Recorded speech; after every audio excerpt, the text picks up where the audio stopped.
Yes Reji ലൂക്കോസ് പറയാം, താങ്കൾക്ക് തുടരാം. ആ കേൾക്കാം.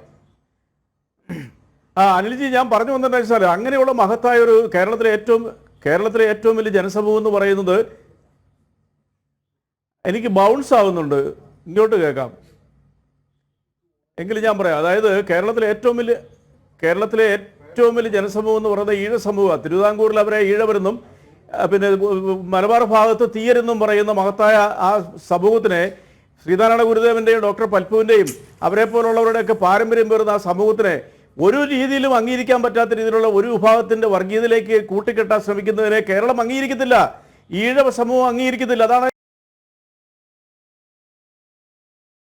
ചെയ്തിട്ടില്ല, ഒരു തർക്കമില്ല കാര്യത്തിൽ. ഇപ്പൊ സുപ്രഭാതത്തിൽ അവർ ഉന്നയിച്ച കാര്യങ്ങളുടെ പിതൃത്വോ അല്ലെങ്കിൽ അതിന്റെ കടപ്പാടൊന്നും ഞങ്ങൾക്കല്ല, ഞങ്ങൾക്ക് അതുമായിട്ട് യാതൊരു ബന്ധമില്ല. നിങ്ങൾക്ക് വളരെ വ്യക്തമായിട്ട് അറിയാവുന്ന കാര്യമാണ്. പക്ഷെ ഒരു കാര്യം ഞാൻ ഉറപ്പായിട്ട് പറയാം, കോട്ടയം പാർലമെന്റ് മണ്ഡലം ഞാൻ ഉദാഹരണമായിട്ട് പറയാം. കോട്ടയം പാർലമെന്റ് മണ്ഡലത്തിൽ മത്സരിച്ചതാരാ? അത് സാക്ഷാൽ BDJSന്റെ സംസ്ഥാന മേധാവിയായിരിക്കുന്ന തുഷാർ വെള്ളാപ്പള്ളിയാ, ബഹുമാനപ്പെട്ട വെള്ളാപ്പള്ളി നടേശന്റെ മകൻ. അദ്ദേഹം ഈഴവ സമൂഹത്തിനെ ഒന്നിച്ചു കൂട്ടി അദ്ദേഹത്തിന്റെ അമ്മയും അദ്ദേഹത്തിന്റെ ഭാര്യയും വ്യാപകമായ പ്രചരണം ഈ മണ്ഡലത്തിൽ നടത്തി. 4,30,000-ഓളം ഈഴവരോട് ഉണ്ടെന്നുള്ളവരും ഈ മണ്ഡലത്തിലുണ്ടെന്നുള്ളവരും ബഹുമാനപ്പെട്ട വെള്ളാപ്പള്ളി പരസ്യമായിട്ട് പ്രഖ്യാപിച്ച.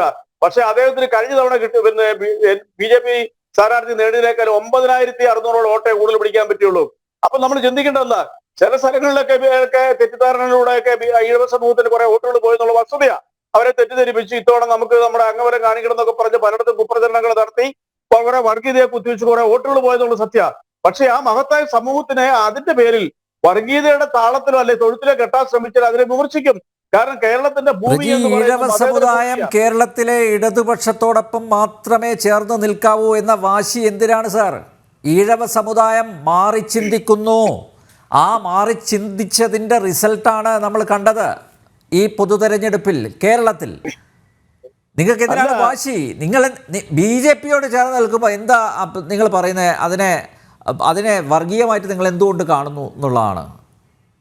ഇല്ല, ഞങ്ങളതിനെ ആ പ്രസ്ഥാനത്തെ വർഗീയമായിട്ട് കാണുന്നതല്ല. അതായത് ഇന്നലകളിൽ സവർണ വിഭാഗത്തിന് വേണ്ടി മാത്രം ഇന്ത്യയിൽ ഉണ്ടാക്കിയ ഒരു രാഷ്ട്രീയ പ്രസ്ഥാനം, പിന്നെ സമുദായത്തിന്റെയും അല്ലെങ്കിൽ മതത്തിന്റെ അടിസ്ഥാനത്തിൽ ഉത്തരേന്ത്യയിൽ ഹിന്ദു സഹോദരങ്ങളെ പോലും, പട്ടികജാതി വിഭാഗത്തിൽപ്പെട്ട ഹിന്ദു സഹോദരങ്ങളെ പോലും നഗ്നരായി തല്ലി കൊടുക്കുന്ന ഇങ്ങനൊരു സവർണ മേധാവിത്വമുള്ള രാഷ്ട്രീയ പ്രസ്ഥാനത്തിലേക്ക് നവോത്ഥാനത്തിലൂടെ നേടിയെടുത്ത മതസ്വാതന്ത്ര്യത്തിന്റെയും സാഹോദര്യത്തിനെയും ബലി കൽപ്പിച്ചുകൊണ്ട് ഒരു സമൂഹത്തെ എവിടെയെങ്കിലും കൊണ്ട് കൂട്ടിക്കെട്ടാന്ന് പറഞ്ഞാൽ അത് വിമർശിക്കും. അത് ആ സമൂഹത്തിലുള്ളവരാണ് ഏറ്റവും കൂടുതൽ വിമർശിക്കുന്നത്. അവരൊന്നും ഞങ്ങളാരും വിമർശിക്കുന്നില്ല, അവരാണ് ഏറ്റവും കൂടുതൽ വിമർശനമായിട്ട് വന്നിരിക്കുന്നത്. അതിനോടൊപ്പം കേരളത്തിന്റെ മതേതര മനസ്സ് പ്രതികരിക്കുമ്പോഴേ എന്താ കാര്യത്തിൽ തെറ്റിരിക്കുന്നത്, എന്താ അതിനകത്ത് സംശയിക്കുന്നത്?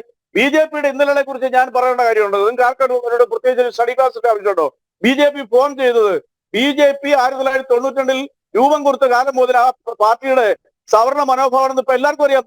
കേരളത്തിന്റെ ബാലികേറാമലയായ കേരളത്തിൽ പിടിക്കണമെങ്കിൽ വർഗീയ വിഷം കുത്തിവെച്ച് ഈ പറയുന്ന പിന്നെ എന്താ പറയാ SNDP പോലുള്ള സമുദായത്തിനെ പിടിച്ചെങ്കിൽ മാത്രമേ രക്ഷയുള്ളൂ കരുതി അവരെ തെറ്റിദ്ധരിപ്പിക്കാനും BDJS എന്ന് പറയുന്ന രാഷ്ട്രീയ പ്രസ്ഥാനത്തിന് വെള്ളവും വളവും കൊടുത്ത് അതിനെ കേരളത്തിൽ ഈഴവരുടെ സംരക്ഷണ പാർട്ടിയായി വ്യാഖ്യാനിച്ചുകൊണ്ട് പിന്നെ BJPക്ക് മുതലെടുക്കാനുള്ള ശ്രമങ്ങളെ അത് കേരളത്തിന്റെ മതേതരത്തെ മുഖത്തിന് വേക്കുന്ന ആഘാതമാണെന്നും കേരളം പോലുള്ള സംസ്ഥാനത്തിന് അത് വിലപ്പോകത്തില്ല എന്നും അത് വിളിച്ചു പറയാനുള്ള ആർജവം ഇടതുപക്ഷ പ്രസ്ഥാനങ്ങൾ കൊണ്ട്. കാരണം എന്തുകൊണ്ടാ?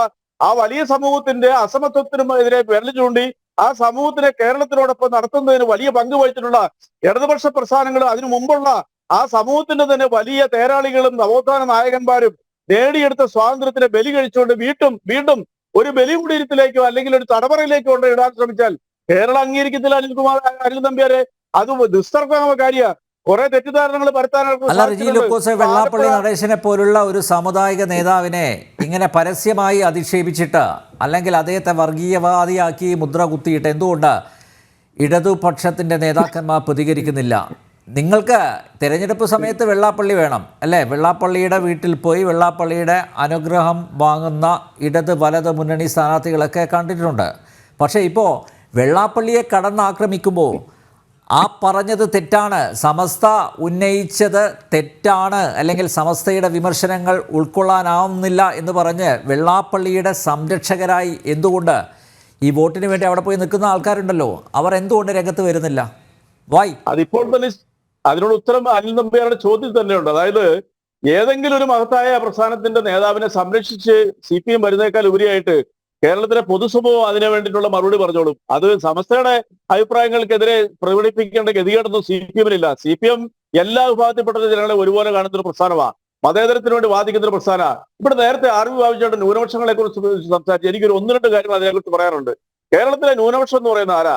കേരളത്തിലെ നമുക്ക് വ്യക്തമായിട്ട് പറയാൻ പറ്റുകയാണെന്നുണ്ടെങ്കിൽ അത് ക്രിസ്ത്യൻ മുസ്ലിം കമ്മ്യൂണിറ്റിയാണ്. മുസ്ലിം കമ്മ്യൂണിറ്റിക്ക് അമിതമായ പ്രീണനം നൽകുന്നു, അവർക്ക് എല്ലാ വിഭാഗവും നൽകുന്നു, അല്ലെ അവർക്ക് എല്ലാ ആനുകൂല്യങ്ങളും നൽകുന്നു എന്നൊക്കെ അദ്ദേഹം ഇവിടെ വാദിച്ചു. എന്റെ ഒരു സുഹൃത്തുകൂടെ അദ്ദേഹം. ഞാനൊരു കാര്യം ചോദിക്കട്ടെ, മുന്നോക്കക്കാരിലെ പിന്നോക്കക്കാർക്ക് 10% സംവരണം പ്രഖ്യാപിച്ച ഗവൺമെന്റ് ആരാണ്? അനിൽ നമ്പ്യാരെ. അത് ഇടതുപക്ഷ ഗവൺമെന്റ്, പിണറായി വിജയന്റെ സർക്കാരാണ്. അപ്പൊ പിന്നെ നിങ്ങൾ എങ്ങനെയാണ് പിന്നെ ഭൂരിപക്ഷത്തിന് അവഗണിച്ചുകൊണ്ട് ന്യൂനപക്ഷങ്ങൾക്ക് സംരക്ഷണം കൊടുക്കണമെന്ന് പറയുന്നത്? ഇടതുപക്ഷത്തിന്റെ പ്രഖ്യാപിത നയം അതല്ല. ഇടതുപക്ഷത്തിന്റെ ഭരണഘടന എന്ന് അനിൽനമ്പ്യാർ വായിച്ചു നോക്കിയാൽ, നിങ്ങൾ എന്നെക്കാളും കൂടുതൽ വായിച്ചിട്ടുള്ള ആളല്ലേ.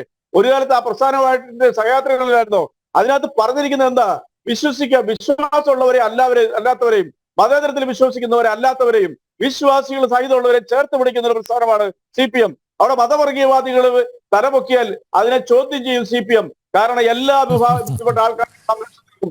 അത് ഇന്ത്യൻ ഭരണഘടന ഇന്ത്യയുടെ ഭരണഘടന വിഭാവനം ചെയ്തിട്ടുള്ള തുല്യനീതി എന്നയ്ക്ക് വേണ്ടിയിട്ട് ഇന്ത്യയിൽ നിലകൊള്ളുന്ന ഒന്നാമത്തെ പ്രസ്ഥാനം എന്ന് പറയുന്നത് ഇടതുപക്ഷ പ്രസ്ഥാന. അതൊക്കെ പണ്ട് മുസ്ലിം വോട്ട് ബാങ്ക് മാത്രം ലക്ഷ്യം വെച്ച് അതിൽ മാത്രം കണ്ണും നട്ടിരിക്കുന്ന ഒരു വിഭാഗമായിട്ട് മാറിയില്ലേ കേരളത്തിലെ ഇടതുപക്ഷം? വലതുപക്ഷം അത് തന്നെ, അങ്ങനെ പറയാൻ പറ്റുള്ളൂ. അല്ല, ആ മുസ്ലിം വോട്ട് ബാങ്ക് അതേപോലെ നിലനിർത്താൻ വേണ്ടി പ്രീണിപ്പിക്കുന്നു എന്നുള്ളതൊരു യാഥാർത്ഥ്യമല്ലേ? അതിൻ്റെ ഭാഗമായിട്ടല്ലേ? നോക്കൂ, ഇപ്പോൾ നേരത്തെ RV ബാബു കൃത്യമായിട്ട് ആ കാര്യങ്ങൾ പറഞ്ഞു, അതുകൊണ്ട് ഞാനത് ആവർത്തിക്കുന്നില്ല. അപ്പോൾ ഇവിടെ നോക്കൂ, ഇവിടെ ഈ ഭൂരിപക്ഷത്തിന് ആനുകൂല്യങ്ങൾ കിട്ടുന്നില്ല. സംഘടിത ശക്തി ഉപയോഗിച്ച് ഒരു വിഭാഗം എല്ലാ അവകാശങ്ങളും കവർന്നെടുക്കുന്നു എന്ന് പറഞ്ഞ കോൺഗ്രസിൻ്റെ അനിഷേധ്യനായ നേതാവിന് മുഖ്യമന്ത്രി സ്ഥാനം പോലും നഷ്ടപ്പെട്ടു.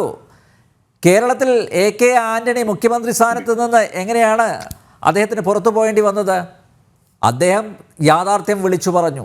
അതുപോലെ വെള്ളാപ്പള്ളി ഇപ്പോൾ ചില യാഥാർത്ഥ്യങ്ങൾ വിളിച്ചു പറയുന്നു. അതിന് രക്തസാക്ഷിയാവാൻ പോലും തയ്യാറാണെന്നാണ് അദ്ദേഹം പറഞ്ഞത്. അപ്പോൾ അദ്ദേഹത്തെ കടന്നാക്രമിക്കുക. ഇവിടെ ന്യൂനപക്ഷത്തെക്കുറിച്ച് ഒരക്ഷരം പറയാൻ പാടില്ല.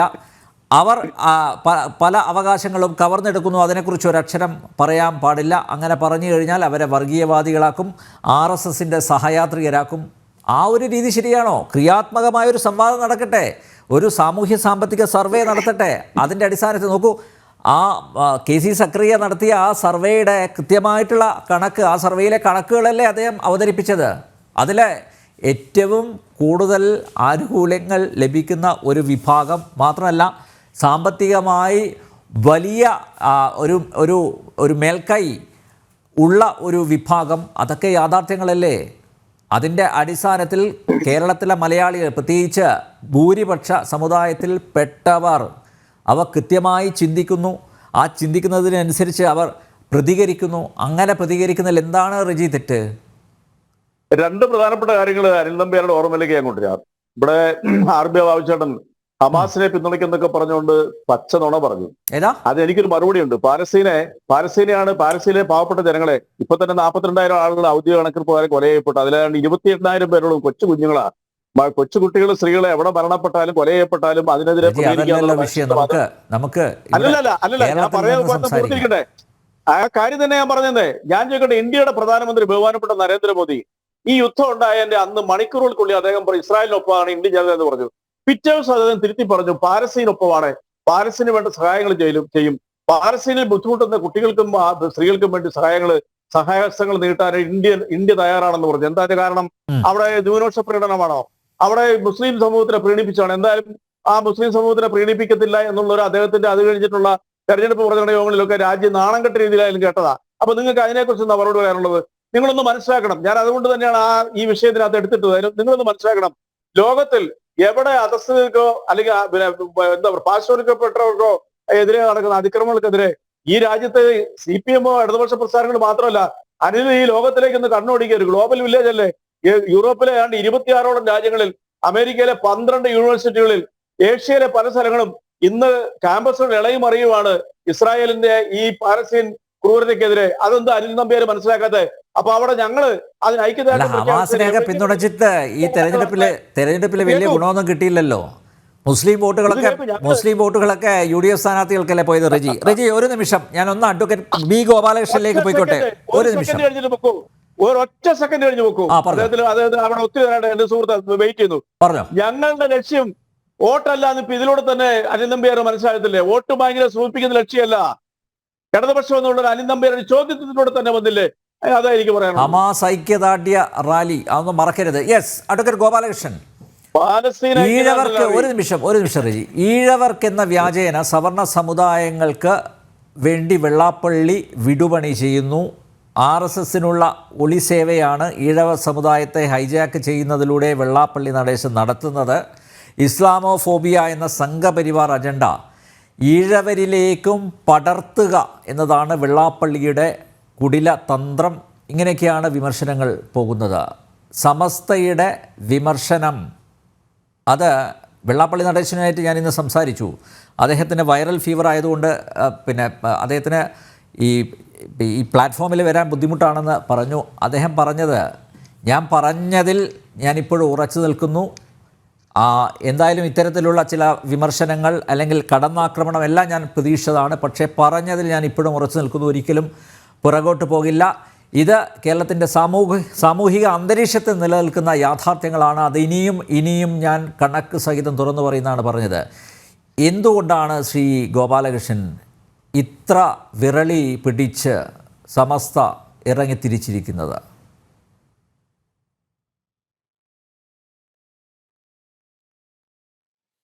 ഞാൻ അനിൽ നമ്പ്യാറിൻ്റെ ചോദ്യത്തിന് മറുപടി പറയാം. അതിനു മുമ്പ് ഞാൻ അല്പം വൈകിയാണ്. അനിലെ, ഞാൻ സംസാരിക്കുന്നത് എൻ്റെ ചെവിയിൽ വരുന്നുണ്ട്, അതൊന്ന് കറക്റ്റ് ചെയ്യണം. ശരി. അപ്പോൾ ഞാൻ ആ മറുപടി പറയാം. അതിനു മുമ്പ് ഞാൻ അല്പം വൈകിയാണ് വന്നത്. എനിക്ക് അടിയന്തരമായി യോഗം ഉണ്ടായിരുന്നുകൊണ്ടാണ് വൈകി വന്നത്. പ്രേക്ഷകരും ജനം ചാനലും ക്ഷമിക്കണം. അടിയന്തരാവസ്ഥയുമായി ബന്ധപ്പെട്ട് ഈ കോൺഗ്രസും കോൺഗ്രസിൻ്റെ സർക്കാരുകളും ഇതുവരെ ചെയ്തിട്ടുള്ള കോൺസ്റ്റിറ്റ്യൂഷൻ്റെ വിരുദ്ധമായ, ഭരണഘടനാ വിരുദ്ധമായ സമീപനങ്ങൾ, പ്രവർത്തനങ്ങൾ, അതെല്ലാം ഈ ജൂൺ 25-ന് ഉയർത്തിക്കാട്ടുന്ന വലിയ പ്രക്ഷോഭം ഭാരതീയ ജനതാ പാർട്ടി ഭാരതം മുഴുവനും ജനങ്ങളെ ഉത്ബുദ്ധരാക്കിയിട്ടുള്ള പരിപാടികൾ നടത്തുകയാണ്. അതുമായി ബന്ധപ്പെട്ട ഒരു യോഗത്തിൽ പങ്കെടുക്കേണ്ടതുള്ളതുകൊണ്ടാണ് ഞാൻ അല്പം വൈകിയത് എന്ന് ഖേദപൂർവ്വം പറയാൻ ആഗ്രഹിക്കുന്നു. പക്ഷെ വൈകി വന്ന സമയത്ത് എനിക്ക് കേൾക്കാൻ കഴിഞ്ഞത്, ഞാൻ പറയുന്നത് കേൾക്കുന്നുണ്ടോ? പറയുന്നത് വ്യക്തമായി കേൾക്കാം.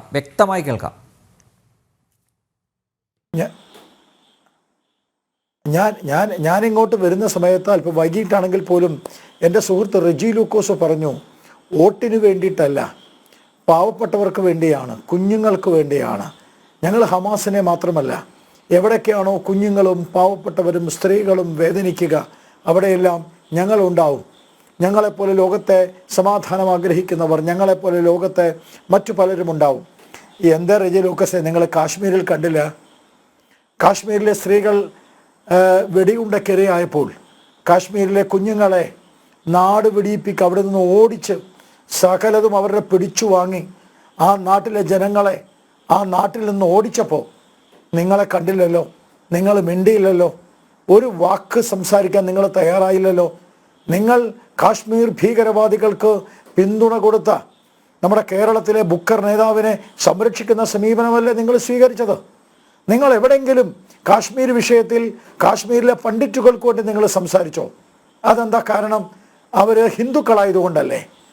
അവർ ഈ നാട്ടിലെ ഈഴവരെ പോലെയുള്ള ഹിന്ദുക്കളായതുകൊണ്ടാണ് നിങ്ങൾ അവരുടെ വാക്ക് വിളിച്ചു പറയാതിരുന്നത്. ഞാൻ ചോദിക്കട്ടെ, വേറൊരു ചോദ്യം. നിങ്ങൾ പറഞ്ഞല്ലോ സ്ത്രീകൾക്ക് കുട്ടികൾക്ക് പരിക്ക് പറ്റിയ ഞങ്ങളുണ്ടാവും. ഈ ഹമാസിൻ്റെ മിസൈൽ ആ ആക്രമണമേറ്റ് നമ്മുടെ ഈ കേരളത്തിലെ ഒരു സ്ത്രീ, ഇസ്രയേലിലുണ്ടായിരുന്നൊരു സ്ത്രീ ദാരുണമായി കൊല ചെയ്യപ്പെട്ടു. അവരുടെ ശരീരം കൊണ്ടുവന്നു. ഈ കേരളത്തിൻ്റെ മുഖ്യമന്ത്രി, നിങ്ങളുടെ നേതാവ് ഫേസ്ബുക്ക് പോസ്റ്റ് തിരുത്തിയത് എന്തിനാ? നിങ്ങളൊരു റീത്ത് വെക്കാൻ പോവാതിരുന്നത് എന്തുകൊണ്ടാ? നിങ്ങൾ അതിൽ അനുശോചിക്കാതിരുന്നത് എന്തുകൊണ്ടാ? ആ സ്ത്രീ ക്രിസ്ത്യൻ ആയതുകൊണ്ടല്ലേ? അതൊരു മുസ്ലിം ആയിരുന്നെങ്കിലോ? അത് ഇസ്രയേലിൻ്റെ മിസൈൽ ആക്രമണത്തിൽ പരിക്കേറ്റ ഒരു സ്ത്രീ ആയിരുന്നെങ്കിലോ? കേരളം മുഴുവനും അതിൻ്റെ ആ മൃതശരീരവുമായി നിങ്ങൾ നടക്കുമായിരുന്നില്ലേ? എന്ത് സമീപനമാണ് നിങ്ങൾ സ്വീകരിക്കുന്നത്? അപ്പം നിങ്ങൾക്ക് വോട്ട് ബാങ്കാണ് ലക്ഷ്യം. അതിന് കാരണം എന്താ? അതിന് കാരണം ലോകം മുഴുവനും കമ്മ്യൂണിസ്റ്റ് പാർട്ടി തകർന്നു. ആശയപരമായി കമ്മ്യൂണിസ്റ്റ് പാർട്ടി തകർന്നു. ലോകത്ത് കമ്മ്യൂണിസം എന്ന് പറഞ്ഞ് പാവപ്പെട്ട തൊഴിലാളികളെ സംരക്ഷിക്കാൻ നിങ്ങൾക്ക് കഴിയില്ല എന്ന് ലോകം വിളിച്ചു പറഞ്ഞു. റഷ്യ തകർന്നു. ലോകത്തെ കമ്മ്യൂണിസ്റ്റ് രാജ്യങ്ങൾ മുഴുവൻ തകർന്നു. സോഷ്യലിസം നടപ്പാക്കാത്ത ഉട്ടോപ്പിയൻ ആശയമാണെന്ന് ജനം തിരിച്ചറിഞ്ഞു. അപ്പോൾ കേരളത്തിൽ മാത്രം കമ്മ്യൂണിസ്റ്റ് പാർട്ടി നിലനിൽക്കാൻ നിങ്ങൾ സംഘടിത മതത്തിൻ്റെ പിന്തുണ തേടി. ആ സംഘടിത മതം ഭീകരവിരുദ്ധമാണ്, ഭീകരവാദികളാണെങ്കിലും, ആ സംഘടിത മതം രാജ്യവിരുദ്ധരാണെങ്കിലും, ആ സംഘടിത മതം രാഷ്ട്രവിരുദ്ധ വിധ്വംസക പ്രവർത്തനം നടക്കുന്നവരാണെങ്കിലും ഞങ്ങൾക്ക് വോട്ട് മതി എന്ന് ചിന്തിച്ചു. അതിൻ്റെ ഭാഗമായി നിങ്ങൾ മദനിയെ എന്നാണെന്ന് ഞാൻ പറയേണ്ടതില്ല, മദനിയെ നിങ്ങൾ രണ്ട് കൈയും കൂട്ടി സ്വീകരിച്ചു. മദനിക്ക് വേണ്ടി നിങ്ങൾ വോട്ട് ചോദിച്ചു. മദനിക്ക് വേണ്ടി നിങ്ങൾ സംരക്ഷണ കവചമുണ്ടാക്കി. മദനിക്ക് വേണ്ടി നിങ്ങൾ ചുവന്ന പരവതാനി വിരിച്ചു. മദനിയുടെ ചിത്രം വെച്ച് നിങ്ങൾ വോട്ട് ചോദിച്ചു. ആരായിരുന്നു മദനി എന്ന്? മദനിയുടെ കുടുംബവും മദനിയുടെ ഭാഷയും മദനിയുടെ വേഷവും മദനിയുടെ പ്രസംഗവും എല്ലാം ഈ കേരളക്കര കണ്ടതാണ്. നിങ്ങളുടെ രാജ്യവിരുദ്ധരുടെ കൂടെ നിന്നു. 2004 മുതൽ 2004 നിന്ന് 2009 ആയപ്പോൾ 2004 ഉണ്ടായിരുന്നതിൽ നിന്ന് നിങ്ങൾ താഴെ പോയി. പാർലമെന്റിൽ നിങ്ങളുടെ അംഗസംഖ്യ കുറഞ്ഞു. ഇന്ത്യയിൽ നിങ്ങളുടെ ഓരോ സംസ്ഥാനത്തിലും നിങ്ങളുടെ പാവപ്പെട്ട സഖാക്കന്മാർ നിങ്ങളെ വേർപിരിഞ്ഞു. 2009 നിന്ന് നിങ്ങൾ നിങ്ങളുടെ മതപ്രീണനം ആക്കം കൂട്ടി. നിങ്ങൾ സംഘടിത മതത്തിൻ്റെ പിന്നാലെ പോയി. നിങ്ങൾ ഈഴവരെ മറന്നു, നിങ്ങൾ നായരെ മറന്നു, നിങ്ങൾ പട്ടികജാതിക്കാരെ മറന്നു. നിങ്ങൾ സംഘടിത മതത്തിനു വേണ്ടി മുസ്ലിം സമൂഹത്തെ പ്രീണിപ്പിക്കാൻ ശ്രമിച്ചു. നിങ്ങൾ ക്രൈസ്തവരെ മറന്നു. കോശി കമ്മീഷനെ കുറിച്ച് ഞാൻ പറയേണ്ടതില്ല. എന്തുകൊണ്ടാണ് ഹൈക്കോടതിയുടെ കോശി കമ്മീഷൻ നിങ്ങൾ നടപ്പാക്കാതിരുന്നത്? എന്തുകൊണ്ടാണ് കേരളത്തിലെ നിയമസഭയിൽ ഉള്ളിൽ നിങ്ങളൊരു പ്രത്യേക മതവിഭാഗത്തിനു വേണ്ടി വാദിച്ചത്? എന്തിനാണ് നിങ്ങൾ കേരളത്തിൻ്റെ സാമ്പത്തിക സ്രോതസ്സിനെ ഒരു പ്രത്യേക സംഘടിത മതത്തിനു വേണ്ടി മാത്രം നിങ്ങൾ കൊടുക്കാൻ തയ്യാറായത്? അങ്ങനെ വന്നപ്പോഴാണ് ന്യൂനപക്ഷ ലേബലിൽ ന്യൂനപക്ഷത്തിൻ്റെ പേരിൽ കൊടുക്കേണ്ടതായിട്ടുള്ള സ്കോളർഷിപ്പ്, ആ സ്കോളർഷിപ്പ് പോലും നിങ്ങൾ ജനസംഖ്യ അടിസ്ഥാനത്തിൽ കൊടുക്കേണ്ടത് നിങ്ങൾ 80-20 ആക്കി. 80% സംഘടിത മുസ്ലിം സമൂഹത്തിന് ഭീകരവാദികളുടെ പിന്തുണയ്ക്ക് വേണ്ടി നിങ്ങൾ കൊടുത്തു. അവിടെ നിന്ന് നിങ്ങൾ 14 നിന്ന് 19 എത്തിയപ്പോൾ നിങ്ങൾ വീണ്ടും കുറഞ്ഞു. 19 നിന്ന് 21 എത്തിയപ്പോൾ നിങ്ങൾ വീണ്ടും കുറഞ്ഞ് നന്നായി തോറ്റു. ആ നന്നായി തോറ്റു എന്ന ഗോവിന്ദന്റെ ഭാഷയുണ്ടല്ലോ, ആ ഭാഷയുടെ അടിസ്ഥാനം നന്നായി നിങ്ങൾക്ക് നിങ്ങളുടെ അണികളെ നഷ്ടപ്പെട്ടു എന്ന്. ഞാനൊരു 2 കാര്യം നിങ്ങളോട് ചോദിക്കാം. റജി ലൂക്കോസെ, നിങ്ങൾ ഈഴവ വോട്ട് നിങ്ങളുടെ കയ്യിൽ നിന്ന് ചോർന്നു പോയി എന്ന് നിങ്ങൾ കുണ്ഠിതപ്പെടുന്നു. ആ ഈഴവ വോട്ട് BJP-യിലേക്ക് പോയപ്പോൾ അത് വർഗീയ വോട്ടായി മാറി, അത് ഒളിസേവയായി മാറി എന്ന് നിങ്ങൾ പറയുന്നു. എൻ്റെ ഒരു ചോദ്യം നിങ്ങളോട് തിരിച്ചു ചോദിക്കുക. നിങ്ങളുടെ കയ്യിലുണ്ടായിരുന്ന CPM-ന്റെ കയ്യിലുണ്ടായിരുന്ന മുസ്ലിം വോട്ട് എന്തേ വടകരയിൽ കിട്ടാതെ പോയത്? എന്തേ വടകരയിൽ നിങ്ങൾക്ക് മുസ്ലിം വോട്ട് കിട്ടാതെ പോയത്? വടകര മാത്രമല്ല, നിങ്ങളുടെ കൂടെ അടിയുറച്ചു നിന്ന മുസ്ലിം ന്യൂനപക്ഷ സംഘടിത വോട്ടുകൾ കേരളത്തിൽ നിങ്ങൾക്ക് കിട്ടിയിട്ടില്ല. നിങ്ങൾ അതിനെക്കുറിച്ച് മിണ്ടിയിട്ടില്ല. ഞാൻ നിങ്ങളുടെ റിപ്പോർട്ട് നന്നായി പഠിച്ചു. നിങ്ങളുടെ റിപ്പോർട്ട് പറയുമ്പോൾ നിങ്ങൾ 2 കാര്യം പറഞ്ഞു. അതിലൊന്നെന്താ? ഈഴവാദി പിന്നോക്ക വിഭാഗങ്ങൾ കമ്മ്യൂണിസ്റ്റ് പാർട്ടിയിൽ നിന്ന് BJP വോട്ട് ചെയ്തു. 2, അനിൽകുമാർ ശ്രദ്ധിക്കണം, രണ്ടാമത്തത് ക്രൈസ്തവ വോട്ട് BJP-യിലേക്ക് പോയി. പക്ഷെ ഇവർ മിണ്ടാതിരുന്ന ഒരു കാര്യമുണ്ട്, മുസ്ലിം വോട്ട് എങ്ങോട്ട് പോയി എന്നുള്ളത്. ഞാൻ നിങ്ങളോട് പറയാണ്, ഈ തൃശ്ശൂർ ജില്ലയിലടക്കം നിങ്ങളുടെ വോട്ട് മുസ്ലിം വോട്ട് എങ്ങോട്ടാ പോയേ? ഈ വടകരയിലടക്കം നിങ്ങളുടെ മുസ്ലിം വോട്ട് എങ്ങോട്ടാ പോയേ? ആ മുസ്ലിം വോട്ടാണ് വളരെ കൃത്യമായി സംഘടിത മുസ്ലിം ശക്തിയായി UDF-ലേക്ക് പോയത്. നിങ്ങളത് മിണ്ടിയിട്ടില്ല. ഇനി രണ്ടാമത്തെ കാര്യം, നിങ്ങൾ ഇത്രയും കാലം പറഞ്ഞിരുന്നത് എന്താ? ഇത് കേരളമാ, സാധാരണ സംസ്ഥാനമല്ല, കേരളം. ഞങ്ങൾ ഉയർത്തിക്കൊണ്ടുവന്ന, ഞങ്ങൾ വളർത്തിക്കൊണ്ടുവന്ന, ഞങ്ങൾ ശക്തി പ്രാപിപ്പിച്ചു കൊണ്ടുവന്ന ആ ഒരു കേരളം, ആ കേരളത്തിൽ ഈ വിന്ധ്യനിപ്പുറത്ത് നിങ്ങളുടെ BJPയുടെ ഇതൊന്നും നടക്കില്ല. പ്രിയപ്പെട്ടവരെ, നിങ്ങൾ റെജി ലൂക്കസെ, ആ കേരളത്തിലാണ് നിങ്ങൾ പടുത്തുയർത്തിയ തൊഴിലാളി സാമ്രാജ്യത്വം ഉണ്ടാക്കാൻ വേണ്ടി ശ്രമിച്ച, നവോത്ഥാനം ഉണ്ടാക്കാൻ ശ്രമിച്ച, നിങ്ങൾ ഉയർത്തിക്കൊണ്ടുവന്ന ഒരു BJP വിരുദ്ധ ചേരിയുടെ മതേതരത്വമെന്ന് വ്യാഖ്യാനിക്കുന്ന നിങ്ങളുടെ സ്യൂഡോ സെക്കുലറിസത്തിന്റെ കോട്ടയാണ് തകർന്നു പോയത്.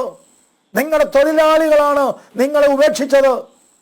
നിങ്ങളുടെ ആശയം കൊണ്ട് പേറുന്നവരാണ് നിങ്ങളെ ഉപേക്ഷിച്ചത്. ഇന്നലെ വരെ നിങ്ങളുടെ നട്ടല്ലായി നിന്ന സമൂഹമാണ് നിങ്ങളെ ഉപേക്ഷിച്ചത്. ആ ഉപേക്ഷിച്ചത് വെറുതെ ഉപേക്ഷിച്ചതല്ല, ഒളിസേവ നടത്തിയതല്ല.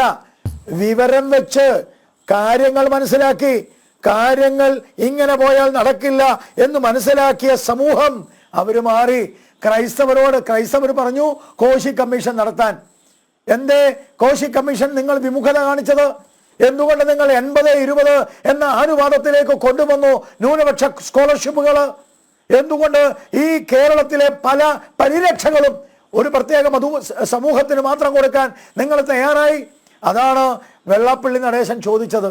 അല്പം വൈകിയാണെങ്കിലും വെള്ളാപ്പള്ളി നടേശൻ ചോദിച്ച ചോദ്യം ഈഴവ സമൂഹത്തിലെയും ഈ കേരളത്തെയും ഭാരതത്തെയും സ്നേഹിക്കുന്ന, വിശ്വസിക്കുന്ന ഈ സമൂഹം സംരക്ഷിക്കണമെന്ന്, ഇവിടെ ശാന്തി ഉണ്ടാവണമെന്ന് വിശ്വസിക്കുന്നവർക്ക് അവരുടെ മനസ്സിൽ കൊള്ളുന്ന ചോദ്യമാണ്. അവരും പലരും സൂക്ഷിച്ചോ, നിങ്ങളുടെ കാലന്മാർ വരുന്നുണ്ട് എന്ന് പരസ്യമായി പച്ച മലയാളത്തിൽ കേരളത്തിൽ വിളിച്ചു പറഞ്ഞപ്പോ നിങ്ങൾ എന്ത് സമീപനമാണ് സ്വീകരിച്ചത്? സുഹൃത്തെ, നിങ്ങൾ എന്ത് സമീപനമാണ് സ്വീകരിച്ചത്? അതേ മുദ്രാവാക്യം കോഴിക്കോട് വീണ്ടും വിളിക്കാൻ അവർക്ക് നിങ്ങൾ പിന്തുണ കൊടുത്തത് കൊണ്ടല്ലേ? അവർക്ക് മൗന അനുവാദം കൊടുത്തത് കൊണ്ടല്ലേ? അവരെ നിങ്ങൾ നിങ്ങളുടെ ചേരിയിൽ കൊണ്ടുവരാൻ പഞ്ചായത്തിലും മുനിസിപ്പാലിറ്റിയിലും അവരുമായി സഖ്യമുണ്ടാക്കിയത് കൊണ്ടല്ലേ? ഇതൊക്കെ നാട്ടിലെ ജനങ്ങൾ അറിയില്ല എന്ന് ധരിക്കരുത്. ഈഴവാദി പിന്നോക്ക വിഭാഗത്തിലെ ജനങ്ങൾക്ക് കൊടുക്കേണ്ട സംവരണം, അവർക്ക് മാത്രം കിട്ടേണ്ട സംവരണം ഈ ഇന്ത്യയിൽ അനിൽ നമ്പ്യാർ അത് വളരെ കൃത്യമായ ഒരു ചർച്ചയായി കൊണ്ടുവരേണ്ടത്. ഈ ഇന്ത്യയിൽ OBC സംവരണത്തിൽ മുസ്ലിം സമൂഹത്തിന് സംവരണം കൊണ്ടുവരുന്ന ഒരു സംസ്ഥാനമാണ് കേരളം. ഞാൻ ചോദിക്കാൻ ആഗ്രഹിക്കുകയാണ്, ആർക്കാണ് സംവരണം വേണ്ടത്? പാവപ്പെട്ടവനാണ്.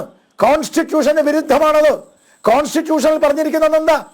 കോൺസ്റ്റിറ്റ്യൂഷനിൽ പറഞ്ഞിരിക്കുന്നത് കാലാകാലങ്ങളായിട്ട് പട്ടികജാതി പട്ടികവർഗ വിഭാഗത്തിൽപ്പെട്ട പിന്നോക്കക്കാർക്ക് കൊടുക്കേണ്ടതാണ് സംവരണം. ആ സംവരണത്തെ നിങ്ങൾ ഈ കേരളം ഒരു സംഘടിത സമുദായത്തിനും കൂടി കൊടുത്തു.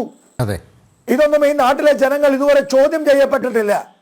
കാരണം നിങ്ങളുടെ തൊഴിലാളിയുടെ പേര് പറഞ്ഞു, മതേതരത്വത്തിന്റെ പേര് പറഞ്ഞു, വർഗസമരത്തിന്റെ പേര് പറഞ്ഞു നിങ്ങൾ ഈ നാട്ടിലെ ജനങ്ങളെ പറ്റിക്കായിരുന്നു. ഇനി അത് നടക്കില്ല. ഈ നാട്ടിലെ ക്രൈസ്തവർക്ക് കിട്ടേണ്ടത്, ഈ നാട്ടിലെ ഈഴവർക്ക് കിട്ടേണ്ടത്, ഈ നാട്ടിലെ പട്ടികജാതിക്കാർക്ക് കിട്ടേണ്ടവർ, ഈ നാട്ടിലെ സാധാരണക്കാരന് കിട്ടേണ്ട മുഴുവൻ ആനുകൂല്യം കൊടുത്തേ പറ്റൂ. അത് ഏതെങ്കിലും മതവിഭാഗത്തിന് കൊടുക്കുന്നുണ്ടെങ്കിൽ ആ സംവരണത്തിനെതിരായിട്ട് ഭാരതീയ ജനതാ പാർട്ടി രംഗത്ത് വരും. ഒരു സംശയവുമില്ല, അനുവദിക്കില്ല. അതാണ് വെള്ളാപ്പള്ളി നടേശൻ വിളിച്ചു പറഞ്ഞത്.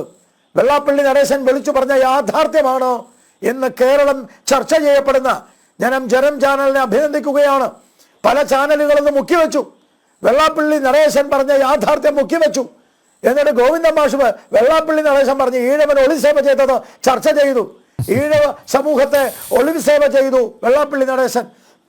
അതാണ് ചർച്ച, അതല്ല ചർച്ച. ചർച്ച ചെയ്യപ്പെടേണ്ടത് ഈഴവ സമൂഹത്തെ, ഈഴവാദി പിന്നോക്ക സമൂഹത്തെ ഈ CPM ഏതൊക്കെ രീതിയിലാണ് ചതിച്ചത്, വഞ്ചിച്ചത്, അവർക്ക് ആനുകൂല്യം നൽകാതിരുന്നത്, ഇവിടുത്തെ ക്രൈസ്തവരെ എങ്ങനെയൊക്കെയാണ് പറ്റിച്ചത്. അതാണ് ഇന്ന് ചർച്ച ചെയ്യപ്പെടേണ്ട പ്രധാനപ്പെട്ട വിഷയം. അതുകൊണ്ട് ഞാൻ ഒരു കാര്യം പറയാം. നിങ്ങൾ ഗോവിന്ദൻ മാഷ് ഇരുന്നിട്ട് ഈഴവ സമൂഹത്തെ RSSന് കൊടുത്തു. എന്താ ഈഴവ സമൂഹം CPMന് വോട്ട് ചെയ്താൽ അത് നല്ലത്, ഈഴവ സമൂഹം RSSന് വോട്ട് ചെയ്താൽ അത് വർഗീയത.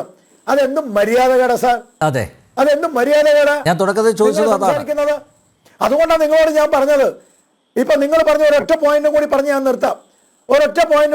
നിർത്താം, അനിൽ നമ്പ്യാർ. ഇവിടെ വേദനിക്കുന്നവന് വേണ്ടി ശബ്ദിക്കുന്നവരാണ് ഞങ്ങൾ. എന്നാൽ നിങ്ങൾ ഒരു കാര്യം ചെയ്യാം, എരിഞ്ഞോളി പോയിട്ട് ആ സീനയുടെ കാര്യം ഒന്ന് സംസാരിക്കുക. CPMന്റെ കേന്ദ്രത്തിൽ കുട്ടികൾ ഓടിക്കളിക്കുമ്പോൾ ബോംബ് പൊട്ടുന്നു. ഒരു ബോംബ് പൊട്ടി ഒരു വൃദ്ധൻ മരിച്ചു. സത്യസന്ധമായ കാര്യം തിരിച്ചു പറഞ്ഞ, വെളിച്ചത്ത് പറഞ്ഞ സീന് ആ സ്ത്രീക്ക് ജീവിക്കാൻ വയ്യ. നിങ്ങളുടെ നേതാക്കന്മാരും നിങ്ങളുടെ അനുയായികളും കൊല്ലാതെ എപ്പോ വേണേലും ഞാൻ കൊല ചെയ്യപ്പെടാം, സങ്കടത്തോടെ കൈകൂപ്പി എന്നെ കൊല്ലരുതേ എന്ന പെൺകുട്ടിയെ യാചിക്കുകയാണ് റെജി ലൂക്കോസ്. നിങ്ങളൊരു CPM-ന്റെ സഹയാത്രികനല്ലേ, ഒന്ന് ചെല്ല്, ആ സീനെ ഒന്ന് പോയി കാണ്. എന്നിട്ട് പോരെ നിങ്ങളുടെ ഹമാസിനോടുള്ള താല്പര്യം. നമ്മുടെ നാട്ടിലെ കാശ്മീരിലെ കാര്യം ഒന്ന് കാണ്. എന്നിട്ട് പോരെ ഹമാസിനോടുള്ള നിങ്ങളുടെ പ്രേമം. നിങ്ങൾ ഹമാസിന് വേണ്ടി സംസാരിച്ചു. നിങ്ങൾ പറഞ്ഞു ഈ നാട്ടിലെ മുസ്ലിം രണ്ടാം തരം പൗരന്മാരാണ്, ഈ നാട്ടിലെ മുസ്ലിമിനെ രണ്ടാം തരം പൗരന്മാരാക്കുകയാണ് BJP. ഈ മുസ്ലിം സമൂഹത്തെ നിങ്ങൾ പ്രീണിപ്പിക്കാൻ ശ്രമിച്ചു. അവരെന്ത് ചെയ്തു? പോയി അവര് നേരെ അങ്ങോട്ടാ പോയത്. നിങ്ങൾക്ക് കൊക്കിന് വെച്ചത് ഞാൻ പറഞ്ഞല്ലേ, സാധാരണ പറയാറുണ്ടല്ലോ, അതാണ് നിങ്ങൾക്ക് സംഭവിക്കുന്നത്. ഞാൻ ഒരു കാര്യം കൂടി പറഞ്ഞാൽ നിർത്താം. 2004 സംഭവിച്ചത്, 2009 സംഭവിച്ചത്, 2014 സംഭവിച്ചത്, 2019 സംഭവിച്ചത്, 2024 സംഭവിച്ചത്, മിസ്റ്റർ റെജി ലൂക്കോസ്, ഇതൊരു തുടർച്ചയായ ഇറോഷനാണ്. തൊഴിലാളി പോയി, യുവാവ് പോയി, സ്ത്രീകൾ പോയി, സാധാരണക്കാർ പോയി, കുറെ സാമ്രാജ്യത്ത് കുറെ മുതലാളിമാര്, കുറെ കോർപ്പറേറ്റുകള് അവരെ കെട്ടിപ്പിടിച്ച് പിണറായി വിജയന്റെ ധാർഷ്ട്യത്തിന്റെ ഭരണം, അത് 2026 അതിന്റെ അന്ത്യമാണ്. ഞാൻ കൃത്യമായി പറയാൻ ആഗ്രഹിക്കുന്നു, ബൈപോളാർ പോളിസി, ബൈപോളാർ പൊളിറ്റിക്സ് കേരളത്തിൽ അവസാനിക്കുകയാണ്. ബൈപോളാർ പൊളിറ്റിക്സ് അവസാനിച്ച് ഈ ഈഴവാദി പിന്നോക്ക വിഭാഗങ്ങൾ BJP-യോടൊപ്പം വരുമ്പോ നിങ്ങൾക്ക് കേരളത്തിൽ ഒരു UPA ഉണ്ടാക്കേണ്ടി വരും. ഒരു UPA ഭരണത്തിലേക്ക് വേണമെങ്കിൽ കേരളം പോയേക്കാം. ഒരു ബൈപോളാർ പൊളിറ്റിക്സ്, ഇടതുപക്ഷ വലതുപക്ഷ ബൈപോളാർ പൊളിറ്റിക്സിന്റെ അന്ത്യമാണ്. ഗോവിന്ദ മാഷ് സൂചിപ്പിച്ച, വെള്ളാപ്പള്ളി സൂചിപ്പിച്ച രാഷ്ട്രീയ അടിസ്ഥാനപരമായ ബേസിക് ആയിട്ടുള്ള ആ ഒരു മുന്നേറ്റത്തിന്റെ അടിസ്ഥാനം എന്ന് കൃത്യമായി പറഞ്ഞുകൊണ്ട് ഞാൻ നിർത്തുന്നു. റെജി ലൂക്കോസ, ഇനി വെള്ളാപ്പള്ളി നടേശനെ കുലംകുത്തിയാക്കുമോ അല്ലെങ്കിൽ വിവരദോഷിയാക്കുമോ? എന്താണ് നമ്മൾ പ്രതീക്ഷിക്കേണ്ടത്? ഇനിയുള്ള സമയം ഇടപെടരുത്, അധികം സമയമല്ല. ബഹുമാനപ്പെട്ട ഗോപാൽജിക്ക് എനിക്കൊരു മറുപടി ഉണ്ട്. അദ്ദേഹം 2 കാര്യങ്ങൾ പറഞ്ഞതിനകത്ത് മറുപടി ഇറക്കിയിരുന്നു. ഒന്ന്, ഇടുക്കി ജില്ലയിലെ ഏലപ്പാറയില് ഒരു സഹോദരി നേഴ്സ് ഇസ്രായേലില് ഹമാസ് തീവ്രവാദികളുടെ റോക്കറ്റ് ആക്രമണത്തിൽ മരിച്ചപ്പോൾ കേരളത്തിൽ വന്നപ്പോൾ കേരളത്തിലെ ഇടതുപക്ഷവും സർക്കാരും അവരെ അവഗണിച്ചത് പച്ച നുണ. ഇടുക്കി ജില്ലാ കളക്ടർ സംസ്ഥാന സർക്കാരിന്റെ പ്രതിനിധിയായിട്ട് അവിടെ എത്തുകയും റീത്ത് സമർപ്പിക്കുകയും ചെയ്തു. ഞങ്ങളുടെ പ്രാദേശിക രാഷ്ട്രീയ കക്ഷികളുടെ, അതായത് CPM-ന്റെ നേതാക്കന്മാരെല്ലാം അവിടെ എത്തിച്ചേർന്നു. അന്ന് മുതൽ നിങ്ങൾ എന്നെ അനുവദിക്കുക, കാരണം അല്ലല്ലോ, എന്നെ അനുവദിക്കൂ. ഞാൻ ഗോപാൽജി അല്ല പ്രിയപ്പെട്ട വക്കീലെ, ഞാൻ സ്വാതന്ത്ര്യം തരൂ, എനിക്ക് അതിനുള്ള സ്വാതന്ത്ര്യം തരൂ. അതായത് നിങ്ങൾ എന്നു മുതലാണ് ഈ കേരളത്തിലെ ക്രിസ്ത്യൻ കമ്മ്യൂണിറ്റിയുടെ സംരക്ഷകരായി മാറിയത്? 15 ദിവസം മുമ്പാണ് മോഹൻ ഭാഗവത് RSSന്റെ മേധാവി 1 വർഷത്തിന് മേളിലായ മണിപ്പൂരിലെ ക്രിസ്ത്യൻ വേട്ടയ്ക്കെതിരെ പ്രധാനമന്ത്രിയുടെ മുഖത്ത് വിരൽ ചൂണ്ടിക്കൊണ്ട് പറഞ്ഞത്, അതീവ ഉത്കണ്ഠ രേഖപ്പെടുത്തിയത്. മധ്യപ്രദേശിൽ കഴിഞ്ഞ ക്രിസ്ത്യൻ കാലത്ത് ക്രിസ്മസ് ആഘോഷിക്കാൻ പാടില്ല എന്ന്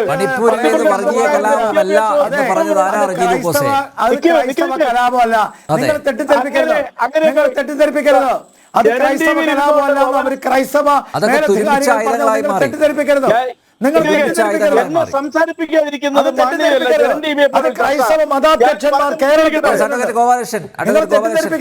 ശരിയല്ല. പറയട്ടെ, എന്നെ സംസാരിപ്പിക്കാതിരിക്കാന്ന് പറഞ്ഞാൽ ഞാൻ പറഞ്ഞ മറുപടി പകൽ പോലെ വ്യക്തമായ കാര്യങ്ങൾ പറഞ്ഞു. മണിപ്പൂരിലേത് വർഗീയ കലാപമല്ല എന്ന് ഓർത്തഡോക്സ് സഭാധ്യക്ഷൻ പറഞ്ഞു, യാക്കോബായ സഭാധ്യക്ഷൻ പറഞ്ഞു. ഇനിയിപ്പോ ആരാ പറയേണ്ടത്? പറ. നിങ്ങൾക്ക് ഇപ്പോഴാണ് വർഗീയ കലാപമാണ്. അല്ല, നിങ്ങൾക്ക് മോഹൻ ഭാഗവതിനേക്കാളും വലിയ ആളാണോ യാക്കോബ സഭയുടെ മെത്രാപ്പോലീത്ത? എന്തൊരു കഷ്ടമാണ്.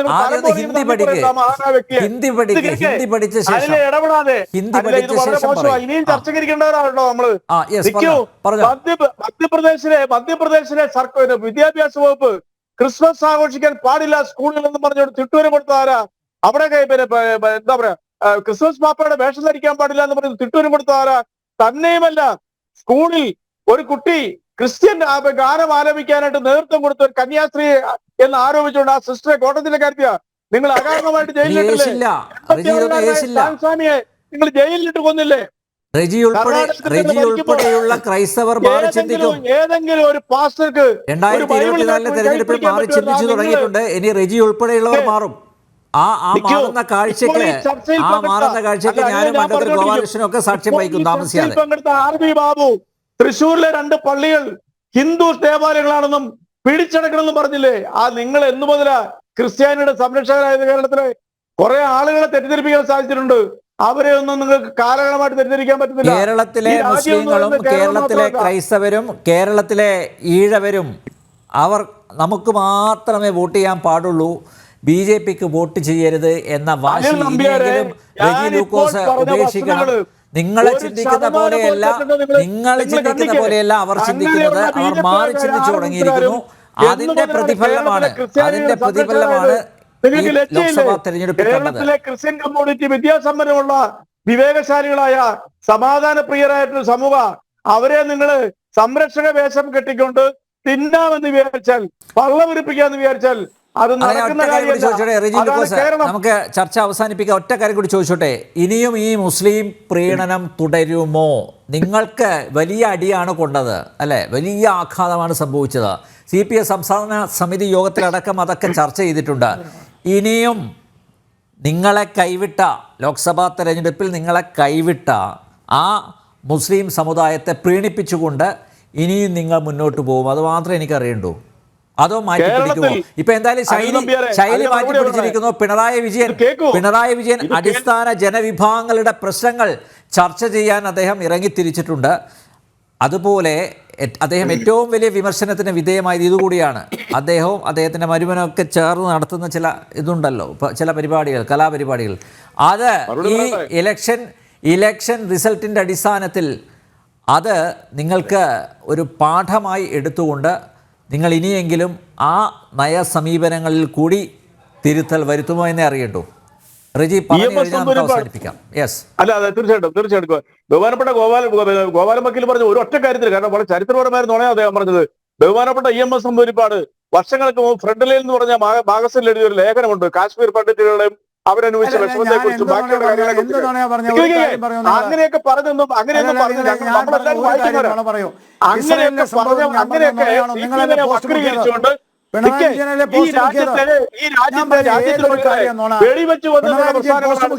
ഈ സർക്കാർ തന്നെ മാവോയിസ്റ്റുകൾക്കെതിരെ ഇത്ര ധീരമായ നിലപാടെടുത്തിട്ടുണ്ട്. രാജ്യദ്രോഹികൾക്കെതിരെ തോക്ക് ചൂണ്ടാൻ പോലും മടിക്കാത്ത രാജ്യശ്രേണികളെ ഞങ്ങളുടെ സർക്കാർ, നിങ്ങളത് മറന്നു പോകരുത്. നിങ്ങൾ പോലും നമ്മൾ ഒന്നിച്ചു. അപ്പൊ അതുകൊണ്ട് അത്തരം കാര്യങ്ങളിലൊന്നും ഈ കേരളത്തിലെ ഏത് പാർശ്വവൽക്കരിക്കപ്പെട്ട മുന്നോക്കക്കാരായാലും പിന്നോക്കക്കാരായാലും ഞങ്ങളുടെ പാർട്ടി മുന്നിലുണ്ടാവും. ഞങ്ങൾക്കങ്ങ് നേരിടാം. നിങ്ങൾ വർഗീയ പാർശ്വവൽക്കരിക്കപ്പെട്ട സമൂഹം, കേരളത്തിൽ പാർശ്വവൽക്കരിക്കപ്പെട്ട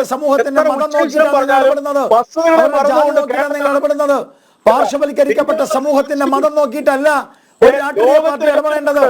ജാതിയും മതവും നോക്കി ഒരു രാഷ്ട്രീയ പാർട്ടി ഇടപെടാൻ പാടില്ല. ജാതിയും മതവുമില്ല എന്ന് പറഞ്ഞ CPM-ന് ജാതിയും മതവുമില്ല എന്ന് പറഞ്ഞ CPM ജാതിക്കും മതത്തിനും വേണ്ടി സംസാരിക്കുന്നത് ശരിയോ? ഞാൻ ചോദിക്കുന്നത് ഉത്തരമാണ്. ജാതിയും മതവുമില്ലെന്ന് പറഞ്ഞ CPM ജാതിക്കും മതത്തിനും വേണ്ടി സംസാരിക്കുന്നത് ശരിയോ? അതിന് ഉത്തരമാണ്. നിലകൊള്ളുന്നു പറഞ്ഞ CPM മതവും ജാതിയും പറയുന്നത് ശരിയാണോ? മതത്തിന്റെയും ജാതിയുടെയും പേരിലാണോ സംസാരിക്കേണ്ടത്? അതിന്റെ പേരിലാണോ വിചിന്തനം നടത്തേണ്ടത്? അതിന്റെ പേരിലാണോ പറയേണ്ടത്? നോക്കൂ, കേരളത്തിന്റെ ഹൃദയഭൂമിയിൽ മതവികാരങ്ങളെയും മതത്തെയും മുതലെടുത്ത് അവിടെ ചിലരെ വ്രണപ്പെടുത്തിയും ചിലരെ മുതലാക്കിയും മുന്നോട്ട് പോകാനുള്ള നിങ്ങളുടെ ശ്രമങ്ങളെ കേരളത്തിലെ പുരോഗമന പ്രസ്ഥാനങ്ങളും മതേതരവാദികളായിട്ടുള്ള കേരളത്തിലെ ജനങ്ങൾ ചേർക്കും.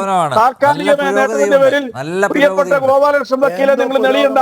കേരളത്തിൽ ക്രിസ്ത്യൻ പാർശ്വവൽക്കരിക്കപ്പെട്ട ഒരു പ്രസ്ഥാനമായിട്ട് ചിത്രീകരിക്കാൻ ശ്രമിച്ചാൽ ലോകവ്യാപകമായിട്ട് ഒരിക്കൽ കൂടി പറയുകയാണ്, ഞങ്ങളുടെ പ്രസ്ഥാനം മുന്നിലുണ്ട്. മുസ്ലിങ്ങൾ, കേരളത്തിലെ ക്രൈസ്തവ, കേരളത്തിലെ ഈഴവർ, ഇവരൊക്കെ ഞങ്ങളുടെ പോക്കറ്റിലാണ് എന്ന ആ ഒരു ധാരണ ഇനിയെങ്കിലും തിരുത്തണം. അല്ലെങ്കിൽ ഇതിനേക്കാൾ വലിയ തിരിച്ചടി വരും തെരഞ്ഞെടുപ്പുകളിൽ ഉണ്ടാകും എന്ന കാര്യത്തിൽ സംശയമില്ല. വെള്ളാപ്പള്ളി നടേശൻ ചില സാമൂഹിക യാഥാർത്ഥ്യങ്ങൾ കേരളത്തിൻ്റെ പശ്ചാത്തലത്തിൽ അവതരിപ്പിച്ചു. അവിടെ ക്രിയാത്മകമായ ഒരു സംവാദമാണ് അദ്ദേഹം ആഗ്രഹിക്കുന്നത്. പറഞ്ഞതിൽ അദ്ദേഹം ഉറച്ചു നിൽക്കുന്നു. അങ്ങനെ അതിനെ വളരെ പോസിറ്റീവായി എടുത്ത് ചർച്ചയിൽ പങ്കെടുക്കേണ്ടതിന് പകരം വെള്ളാപ്പള്ളി നടേശൻ RSSന് വിടുപണി ചെയ്യുന്നു, അല്ലെങ്കിൽ വെള്ളാപ്പള്ളി നടേശൻ വർഗീയവാദിയാണ് എന്ന് പറഞ്ഞുകൊണ്ടുള്ള സമസ്തയുടെ ആ വിമർശനം അല്ലെങ്കിൽ ആ സമീപനം അവർ തിരുത്തും എന്ന് തന്നെ നമുക്ക് പ്രത്യാശിക്കാം. ജനറൽ ഡിബേറ്റ് ഇവിടെ പൂർണ്ണമാകുന്നു. ചർച്ചയിൽ പങ്കെടുത്ത എല്ലാ അതിഥികൾക്കും നന്ദി, ഒപ്പം പ്രേക്ഷകർക്കും.